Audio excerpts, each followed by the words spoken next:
365 Sports. I'm Kevin. He's Liam.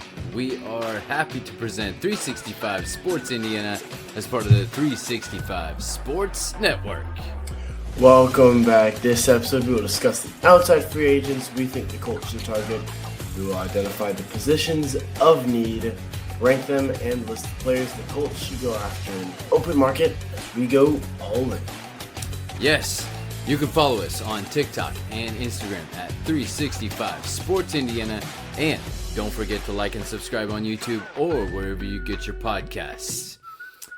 But this is our last episode with 365, so we're gonna kind of retake this a little bit. We wanted this episode to give you a sneak peek, a preview, if you will, of what the show is gonna look like moving forward.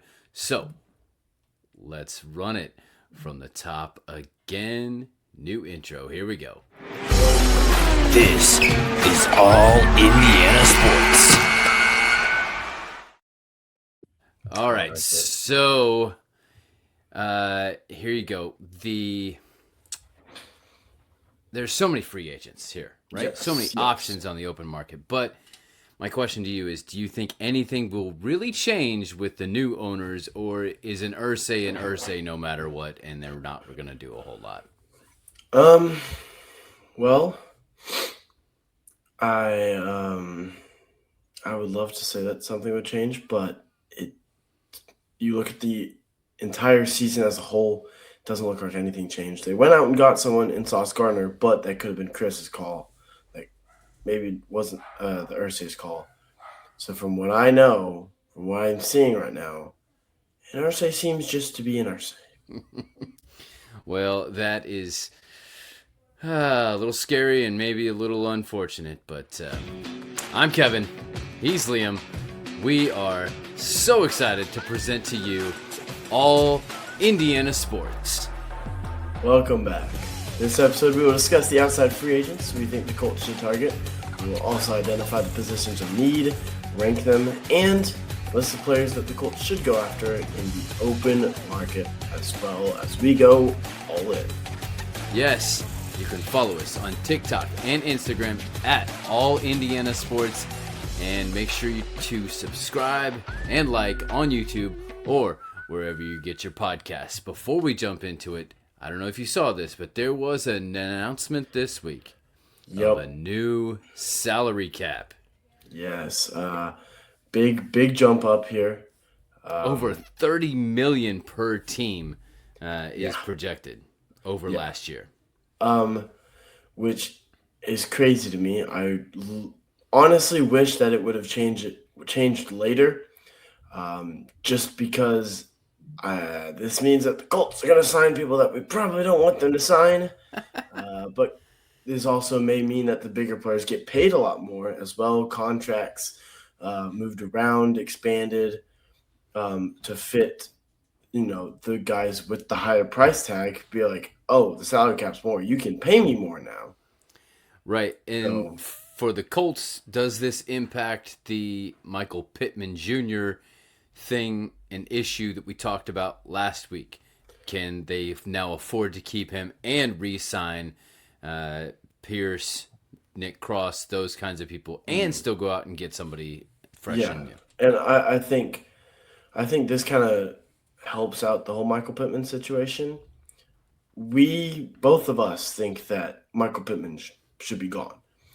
But this is they added his contract. The numbers that he needs for his contract, the $23 million that we talked about 29 last time, 29 that we talked about last time, pretty much got added here. So they're going to be like, oh, we can pay everybody else the exact same that we were going to pay them anyways, but now we can also have Pittman, so we have a lot more freedom. Which is the exact reason why I wish they would have done it maybe next year, whenever a lot of contracts are ending.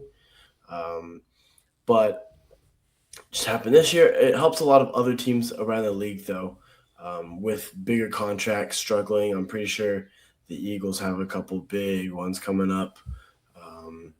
There's a lot of teams that have a big amount of contracts that allows people to maybe who didn't have big contracts coming up, sign people um, early so that they can secure them, so that they kind of free up cap space later on whenever a lot of people would be due in 1 year. Yep. So all around the league, it helps a lot, but specifically for the Colts, I wish it would have been next year. Yeah. Well, but also you can look at these numbers and think, well, you can look at the increase along the way and say, well, if it's this year, it may be upwards of we're going to bump it 35 or 40 next year. Yeah, And very so true. you could, and that allows you, there's a ton of contracts ending at the end of, intentionally at the end of Anthony Richardson's rookie year contract that was done a couple years ago. But Hmm. then you can also look at this and teams could say, well, okay, so what we're going to do is we're going to push some money forward. We're going to restructure and we're Yeah, going to yeah. push some money forward to pay later when the salary cap is increased, and that way if there's dead money, it's not as big of a deal because the percentage is less and things like that. But So that's also a big gamble because they may not. This is like an assumption that they raise it even more.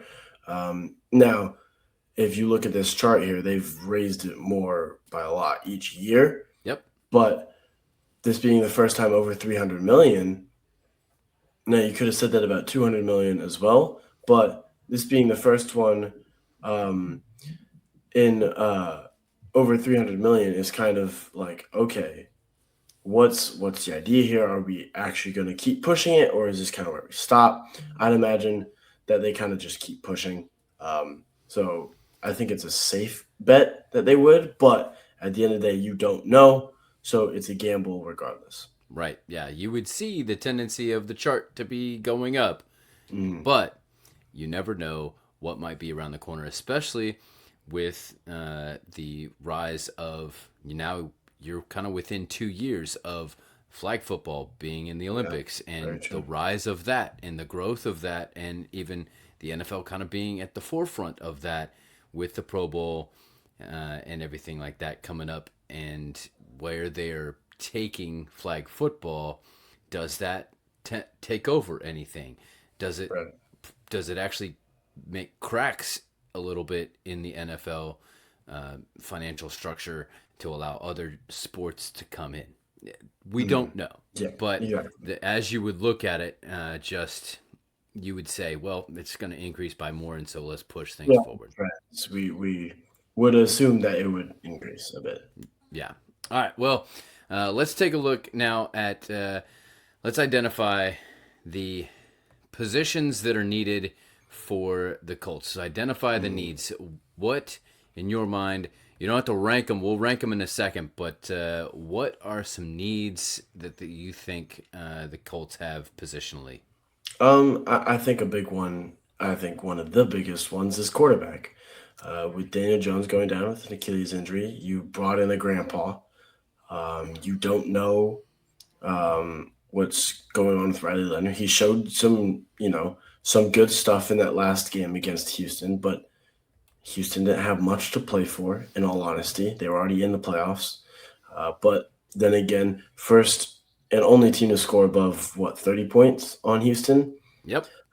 which is a big accomplishment, especially for a rookie playing in his first ever Right. NFL game. And you could say, well, it was against the backups, but the first half wasn't. And that was 17 points in the first half alone. Yeah, which is crazy. You're already halfway to 30. Yep. So but there's still a big question mark. Are you gonna roll with Riley Leonard?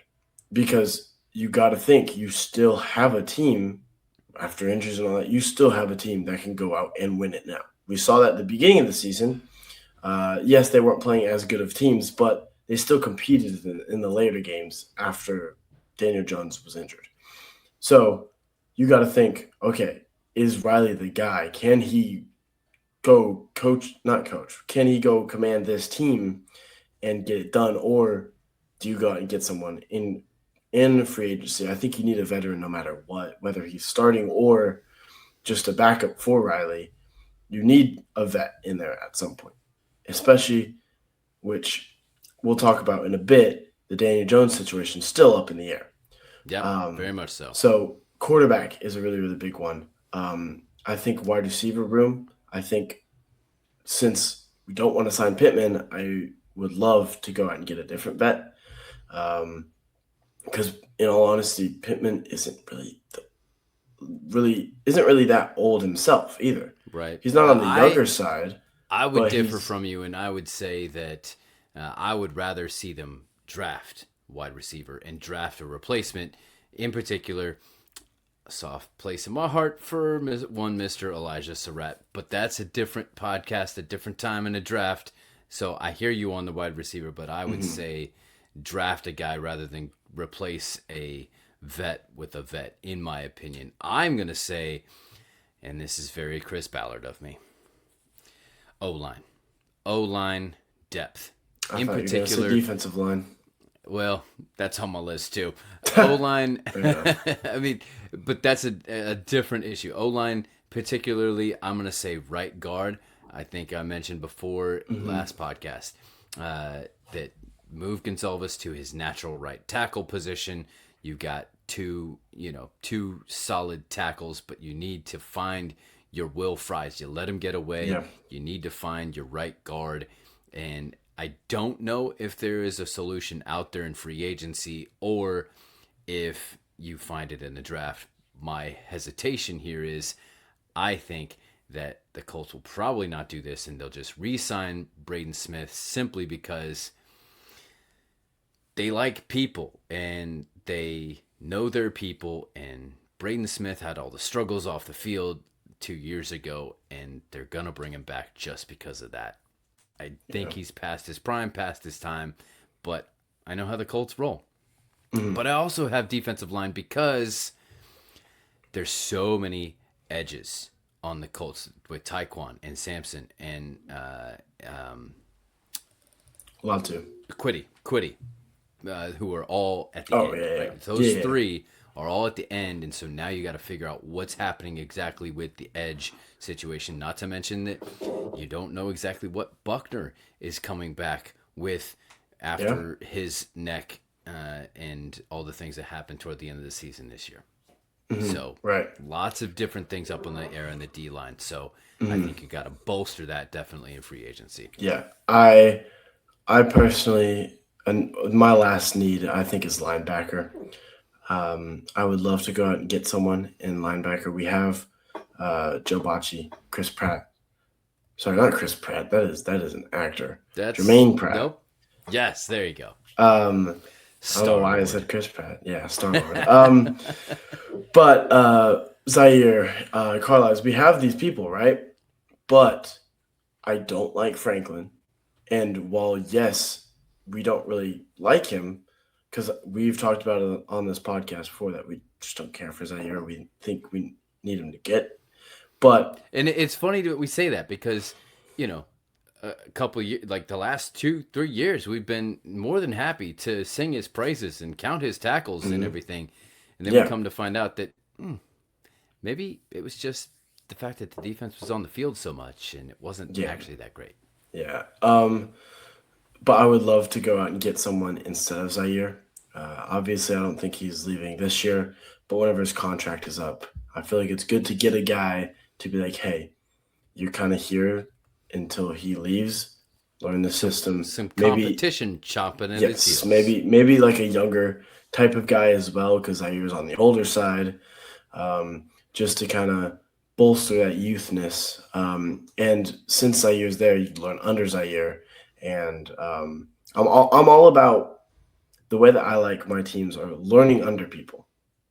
So you need a vet in every position group, which is why I'm so heavy on getting someone in free agency that's a vet and wide receiver.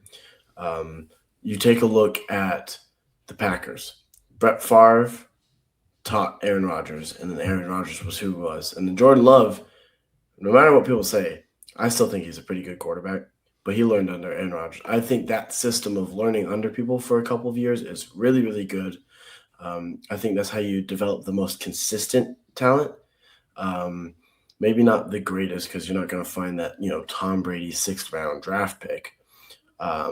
But because that's just, he didn't really learn under anyone. He just got a chance and he took it. Yeah. And you're not always going to get that top tier first first round talent either. So you got to make your second, third, even fourth rounds count. You have to be able to get them where they need to be, and that's by developing consistent talent. And the best way to do that, in my opinion, is learning under people. So that's why I'm so heavy on having vets in every skill group, even if they don't play. Still, vets. Yeah, I hear you.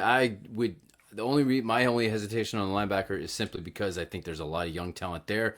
Combine that with what looks like now that Lou is going to stay, and now that most of the head coaching jobs are filled. Yep. He is not a guy who is like, he's not going to use a Zaire type of linebacker. He uses more of a Pratt. He likes that Carlisle or Hunter Wohler, rookie last year, injured in training camp, coming back, who those sort of hybrid strong safety outside linebacker types that can really function, which allows his defense to be multiple without changing personnel a ton. And so that's why my hesitation would be, hey, I don't know if we need to go out and search out linebacker. I would be more in favor of drafting that kind of position. But my last position is running back. I think you need to bring in we said Abdullah, you did great, but I think bring in another guy. And this is actually a year where there are a lot of different kind of vets that are still kind of at the tail end of their prime that could come in, back up JT, but also allow JT to take time off and rest, because he needs that, as we see him kind of break down toward the end of seasons a lot of times. And so I think this would be a perfect opportunity to bring in a vet running back on a 1 year, 2 year, and I've got a few to point out. But now that we've done that, let's rank them. And there may be some disagreements here. That's all right. This is a healthy space where we can do this. This is what makes podcasts fun. The disagreements. Right. All right. So, what if you're going to put number one? What's the number one need for you? Quarterback. 100% quarterback. Totally get it. It is the most important position, not only in football, but maybe in sports as a whole. All right. So. We both have quarterback. Then what is your next position of need? I only have 3, so I'm going with the next one I think is wide receiver. All right. I am going to disagree with you, and simply because I think this is more of a draft thing. I think that this is the O-line. In particular. Makes complete sense. So, you want paper rock scissors for that, or you wanna go with me? No, we'll go with you. It wasn't one of my needs, but I totally get where you're coming from, and I get it. So yeah. All right, sounds good. So O-line number 2. What do you think's number 3? It's my last need that I talked about, linebacker. All right, okay, linebacker for you. I'm gonna say. Let's see. I'm going to say D-line, and I've got some good ones, and then that leaves running back at my tail end there. We'll hit wide receiver as well. All right? I'll slide your wide receiver in at number 3, and we can at least take a look at who's out there. All right? Sounds good. So let's go from the top. First up, the quarterbacks. The quarterbacks that are available in this year's free agency. We've got our own list pulled up. Who do you see? I have an extra special one at the top here, because this isn't listed here, but there's rumblings out there that the Falcons may be releasing Kirk Cousins. Ooh, fun. And if they release him, that means that they will still be paying him, which means he could come on an Aaron Rodgers to, was it the Jets? Or was it the Jets? Jets, I believe. Who was it? Jets. Or Russell Wilson to the Steelers kind of deal, where the former team is paying him all the money, and so you can get him on the cheap vet deal, like $1 million. You could get him for $1 million. Yes, the minimum. Yeah. Right. So Yeah. this would interest me quite a bit. You? What hmm do you think? Uh, I like the idea. I like the energy that Kirk brings a lot. Um, I don't know if he necessarily fits the Colts style. Now that I think Warren changes the style so much now, with him being able to be in the backfield and stuff, I think being able to have a mobile quarterback, especially for this Colts team, is very important because we saw what it did for the run game whenever Daniel Jones' legs were threatening. Um, but I like the idea of having Kirk on the team, though. All right. What's one that you think? I'm gonna go with a big one here. Daniel Jones. He performed well. His Achilles is torn, but well, not torn anymore. Um, he is in the But he's process not of going to be back. rehab. No, Let's he's be not gonna be honest. back. The He reports shouldn't are be. the reports, and he's blah blah blah. Training camp, start of the season. No, it happened in the middle of the season. He This is a he full should year not be recovery. back. He No, should not be if he back. is, he will re-aggravate it. Don't do it. Yes. But I like signing him here. I think you get the extra cap space. It should go towards Daniel Jones, not Michael Pittman. Um, I love signing Daniel Jones here. I don't care what other people say. I love the way he plays football. There are some times where he makes some mistakes where it's like, eh. But take a look at Josh Allen. He takes 20-yard sacks almost every game, or like does something like that every game. Yet Josh Allen is praised as this great quarterback. Josh Allen is amazing. Don't get me wrong, because he has amazing plays, but he does some really stupid things sometimes. So Daniel Jones, I think, is a now that the cap space is more, I think he goes from because last episode, if you remember, we talked about the signing in-house free agents. He went from a would be nice to sign to a must sign now for me Yeah. with the extra cap space. Okay. See, I brought this up last year. I'm gonna say because of the history. There's a 1 year history with this guy and Shane Steichen. Tyrod Taylor played a lot of places, but familiarity. He was the backup when to Herbert for 1 year with Shane Steichen when he was with the Chargers. I'm also gonna say Malik Willis showed a lot of stuff. He's shown a lot of good stuff, even especially against the Colts last year. Yeah, I would completely agree with Malik Willis. I really like that one. Another one I have is another one bigger on the target, or another like more money, I guess you could say, um, is Marcus Mariota. Okay. I fits the mobile quarterback style that I was talking about. I think he has maybe 2-3 more years left in him. I'm not saying Yeah. sign him to multiple year. I think he'd be a 1 year type of guy. But he performed pretty well for Washington while Jaden Daniels was out. Yeah. Some people were even talking about is it the coaching and not Jaden Daniels? But obviously Jaden Daniels came back and it was better for them. But I'm assuming Marcus wants to get out of Washington because of how bad they were last year. Yeah. But I think Marcus is another good option. I think the Colts could also hear me out. They could go back to the well a little bit. We've seen them do this with Phillip Rivers last year. Carson Wentz, Gardner Minshew, both available, both in the market. I Could have get it Minshew mania. pretty cheap. I have Minshew mania on my list as well. I would love for that to come back. He once again a very Kirk energy, bring that white boy swag type of thing. I love it. But my last guy that I have on my list is Tyler Huntley. That's exactly my one. Before you get off Minshew, my one downfall with Minshew is it's a waste of Alec Pierce because he doesn't push the ball down. He doesn't quite have the arm strength to push it to Alec all the time. Tyler Huntley, I think, fits really well. I'm with you. Go ahead. He's younger than Mariota is, plays a lot better. Very Lamar. He's a former Pro Bowler. Very, very Lamar-esque. Okay, Pro Bowls don't mean that much nowadays. Let's be honest. You have Shador Sanders in the Pro Bowl. Come on. I know. We'll touch on that next week. But but I think it's very Mariota-esque in the style that I was talking about earlier. He can push the ball.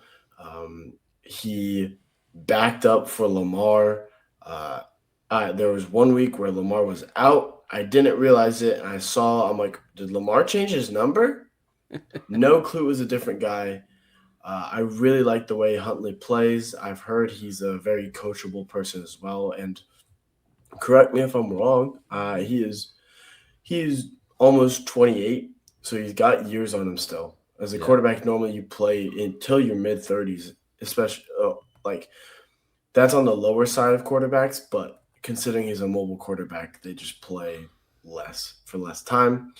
Um, but I really like Tyler Huntley here. All right, let's get into receiver here. I've people who are out there. A couple of Browns: Noah Brown, Hollywood Brown, Rashid Shaheed is available, and Tim Patrick. All potential options for me of free agency. Obviously, don't know where they're going to land with their current team. Rashid Shaheed obviously just came into the Seahawks. Could win a Super Bowl. We'll see, but I mean, seems like some Yeah. different variety of options. What do you think? hmm I mean, the big ones out there: Mike Evans, Christian Kirk, Debo Samuel. Right. I disagree with getting those guys. Your wide receiver core is already really good. I don't think there's a need to get someone like that, but I do think someone who's on the younger side that you may like because of the age and has some promise to him. I believe he'll probably get signed, but to Atwell for the Rams, I believe he'll get signed by the Rams because I think Devontae was on a multiple year deal, so they don't have to re-sign him. Rashid Shaheed, as you mentioned, I think Keenan Allen's not a bad decision for a vet Right. kind of. And has history with Shane Steichen. He plays a very Michael Pittman type of role. Yep, plays a very Michael Pittman type of role, except I think Keenan Allen does it better. Hunter Renfro is also out there. I love the way he plays. And then my final one that I have going deep here is Rondell Moore. Oh, I think he showed a lot of promise. Cheap as well. I like the way that he plays football. I think he's a very outside the numbers type of guy, and we don't have that many of those. We have Downs, who's short, Warren, who does kind of everything, and then Pierce, who's inside the numbers or deep. There's not many outside the numbers guys on our team, and Rondell Moore plays outside the numbers most of the time. all right. Let's throw your linebacker in there then. What do you think on Yep. linebacker? Hold on. Let me take a look. I had some people. Let me take a look at who's actually out there, though, just so that I'm not like talking about random Yep. stuff. Big ones are Bobby Wagner, Levante David, and Demario Davis. I would Yep. love Demario Davis. I think he's a great linebacker, but I'm not sure if he's coming back. He's older. Same with Mm-hmm. Von Miller. He's older. Do you bring back EJ Speed? I'd imagine No. Houston signs him, but Yeah. I would agree with you there. I don't like it. Quay Walker is a good one I have my eyes on. Yes. Devin Lloyd as well, I Yep. really like. And then my last two are Eric Wilson and Jake Martin. Jake Martin. All right. Don't know if much people know him, but he played for Washington. He showed a lot of good under the radar type of talent. All right. I'm going to give you one that I think he's going to get picked up by his current team, but man, if he doesn't, you snatch that guy up. Matt Milano. Yes, 100%. I love Matt Milano. All right. Everything else, I totally agree with you. All right. So then that leaves us. Oh, defensive line. I love this one. Yup, What do you got? 100%. The big one. Can we just talk It's about the the big one? Yeah, just do it. Trey Hendrickson. Come on, be back with Lou. Come back, and then Come back to Lou. and then You you have a got big. I Trey think every. Yep. and Latu. I Ah, think, and to even add on to that, I think every single season, every team, one of their big goals should be to sign someone big in free agency. Doesn't have to be big money, but maybe someone like I feel like Jameis Winston, anytime he's on the free agent market, that's a big free agent to go sign because of who he is as a person.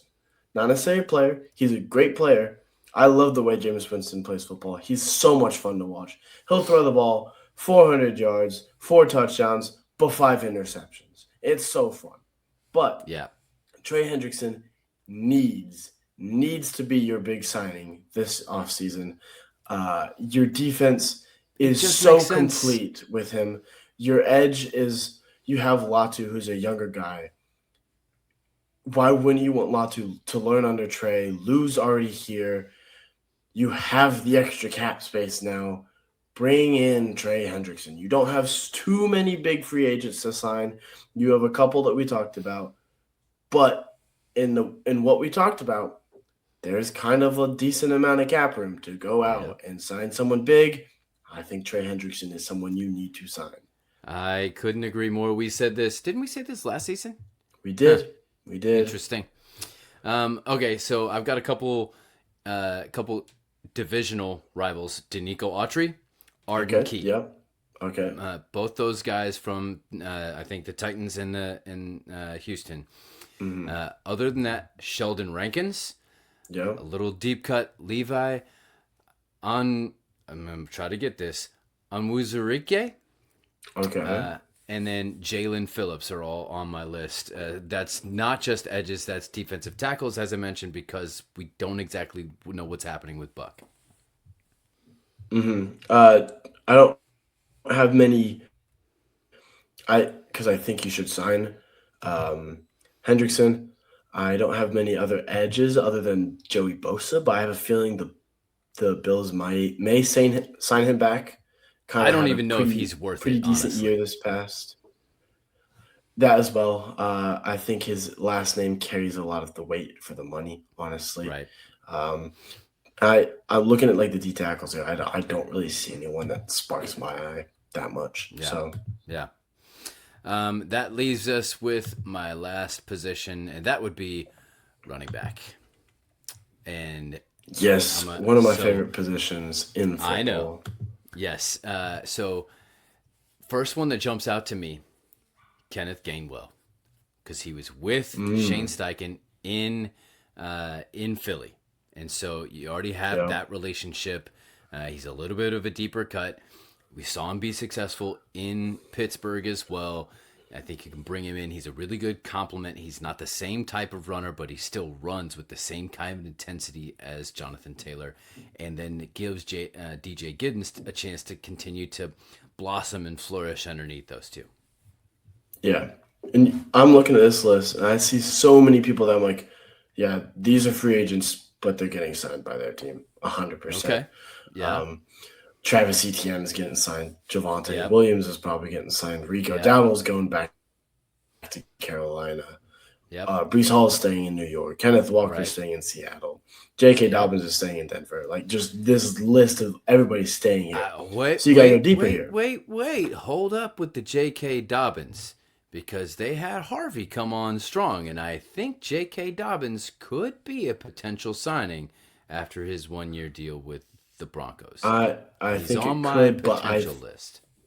If I'm the Broncos, I'm keeping him. That's why I'm saying that. So but in my opinion, you got to go a little deeper here. I have 4 guys I'm looking at deeper. All right. Jerome Ford, who might get picked up by the Browns. Okay, Raheem Mostert, but he's on the older side. Right. But isn't that a sweet spot? I had Raheem on my list. I was thinking sweet spot there. A little bit older. Cheaper, too. Only 1.6. Right. And then my 2 guys who've kind of recently just kind of been floating around to different teams. A.J. Dillon, who's 27. And another guy, Miles Sanders, who is 28 from the Cowboys. I also threw Kareem Hunt in there as well. I would agree, but I think he's been a consistent for the Chiefs, so I think that's a re-sign for the Chiefs. I get it. I wonder if the Chiefs want to roll with Pacheco and that younger side of things. And Kareem was nice to fill in, but they're going to let him go. But Kareem Hunt would be kind of a different kind of changeup, completely different changeup than Kenny Gainwell would be. to JT. 100%. He's going to be more power, whereas Kenny's going to be more outside shifty. But once again, you're looking for something, vet relief, changeup, that can still carry a bulk of the load as well. That's kind of where and I think you have a lot of options here if they hit the open market. Yeah, I completely agree. Well, that is it for this week. We'll be back next week with a brand new episode called Attack with Fire on Indy Ignite Major League Volleyball Team. We will have our Candy Stripe Clear-Out check-in with IU basketball. Keep the pace, weekly look at Pacers basketball and anything else that has to do with Indiana sports. Yeah, well, this is Liam. And this is Kevin. Reminding you to stay all Indiana sports. 365 Sports.